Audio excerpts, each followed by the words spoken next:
जिस तरह से हरियाणा में जो चुनाव आए हैं उनमें भाजपा अपनी हार से बौखलाई हुई, फिर इसी प्रदेश में और हिंदुस्तान के स्तर पर राहुल जी पर झूठे इल्ज़ाम लगा के जातिवाद की राजनीति करना चाहती है और मुद्दों पे बात करने से भाग रही है। आज सबसे बड़ा हरियाणा प्रदेश का मुद्दा है बेरोज़गारी। सारे हिंदुस्तान में पहले नंबर पे है बेरोज़गारी में। और उसके बाद जिस तरह से किसानों के साथ वायदे किए गए, किसानों को कहा गया कि इनकी आय दुगनी की जाएगी, एमएसपी की गारंटी दी जाएगी, और उन वादों के खिलाफी की गई और किस तरह से किसानों पे गोली चलवाई गई और किसानों के साथ धोखा किया गया।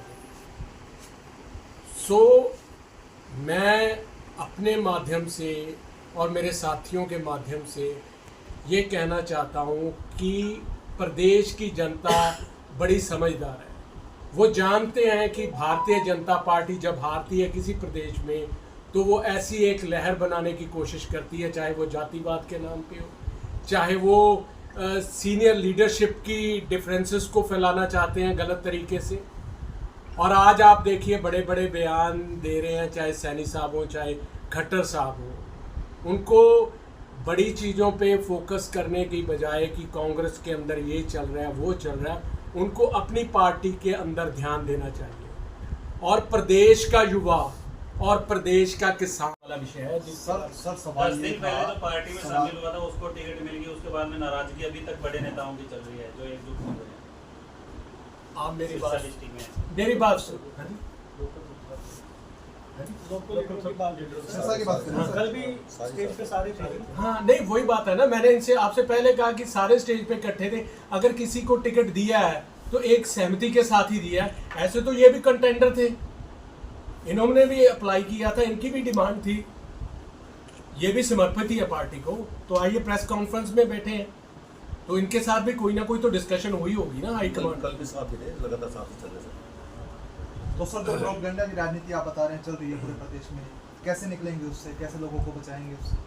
नहीं देखिए, लोग समझदार हैं, लोग इस वक्त इन बातों से ऊपर उठ चुके हैं। जिस तरह से राहुल गांधी जी ने भारत जोड़ो यात्रा शुरू की, सारे समुदायों को इकट्ठे लेके उनको साथ लेके चले हैं, उसी तरह से प्रदेश की जनता भी समझती है कि ये भारतीय जनता पार्टी का एक प्रोपेगेंडा होता है कि दलित को नहीं दिया, उसको नहीं दिया टिकट, हुड्डा साहब ने वहाँ ज़्यादा अपने कार्यकाल में काम करवाए हैं। तो अगर आप मान लीजिए जो टिकट दिए हैं, जिस तरह से वो एक भ्रम फैला रहे हैं कि यहाँ एक जातिवाद की राजनीति को दे रहे हैं शैलजा बहन का नाम लेके, तो सभी थे। बाबरिया साहब है, वो किस समाज से आते हैं, उसके बाद हुड्डा साहब है, और दिल्ली में जो कमेटी बनी है खड़गे साहब हैं, वो भी एक दलित लीडर हैं। तो मैं तो भारतीय जनता पार्टी से यही कहना चाहूँगा कि आप मुद्दों पे बात करें। इस वक्त बहुत इन चीज़ों से उठ चुके हैं, में जाते हैं, पंजाब में जाएंगे वहाँ बात करेंगे जी खालिस्तान मूवमेंट चल पड़ी है वोट बटोरने के लिए, यहाँ आएंगे दलित वाला पत्ता खेलेंगे।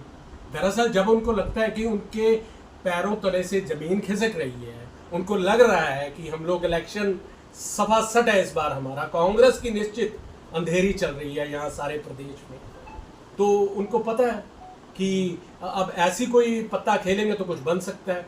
और कल बहन शैलजा ने भी एक स्टेटमेंट दी है, शायद आपने उनका ट्विटर अकाउंट हैंडल देखा या नहीं देखा, कि मैं सहमत हूँ अपनी पार्टी के साथ, जैसे टिकटॉक की बात हुई है या और चीज़ें हुई है।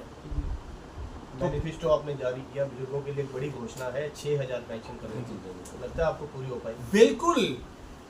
एक मैंने आपसे पहले भी कहा है कि राहुल गांधी जी ने जब भारत जोड़ो यात्रा शुरू की थी तो उन्होंने हर एक बंदे को लेके, ये कोई हरियाणा के बुजुर्ग की बात नहीं है, ये ऑल ओवर, चाहे महाराष्ट्र की बात हो, चाहे हिमाचल की आपने पहले सवाल किया, और चाहे पंजाब में बात की है कि आने वाले टाइम में, तो उस तरह से उन्होंने समझा है कि प्रॉब्लम्स क्या हैं, तो उन चीज़ों को लेके चले हैं। अगर सबसे बड़ा सवाल पहले ये भी होता था मोदी साहब का, जैसे कांग्रेस पार्टी ने सेंटर में किया था कि हम लोग इतना कर्जा माफ कर देंगे किसानों का, तो उनका सबसे बड़ा सवाल था कि आप कैसे करोगे, आपने पहले क्यों नहीं किया, कैसे करोगे? तो उस सवाल का जवाब ये था कि जो आप अडानी अंबानियों का कर्जा माफ करते हो उसको माफ नहीं करेंगे, वो आम आदमी का कर्जा माफ करेंगे। उसी प्रोसेस में जिस तरह से बड़े लोगों को फायदे दिए गए, प्रदेश में लूटा गया हरियाणा प्रदेश को, उसी तरह से जो उनके एक्सपेंसिव होते हैं, जैसे मैं कह सकता हूँ, उनको निकाल के पूरी तरह से प्लानिंग के साथ हुआ। ये कोई मोदी जी का तरह जुमला नहीं है। लोग